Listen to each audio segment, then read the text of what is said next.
A few weeks ago, I spoke directly to the people. ইরানের সর্বোচ্চ নেতা Ayatollah Ali খামেনির সরকার নিজ দেশের জনগণকে ইসরায়েলের থেকেও বেশি ভয় পায় বলে মন্তব্য করেছেন ইসরায়েলি প্রধানমন্ত্রী বেনিয়ামিন নেতানিয়াহু।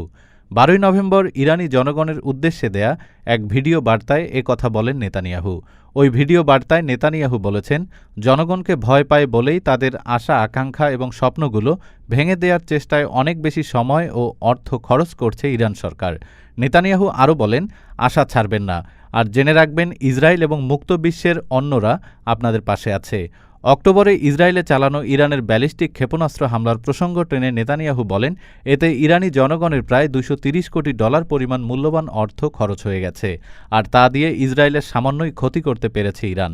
ভিডিও বার্তায় নেতানিয়াহু আরও বলেন, ইরান যদি অবাধ হতো এবং সেখানকার তহবিলগুলো যুদ্ধ খাতে খরচ না করে শিক্ষা, রাস্তাঘাট, পানি ও হাসপাতাল খাতে খরচ করা হতো, তাহলে ইরানের মানুষের জীবন অন্যরকম হতে পারত।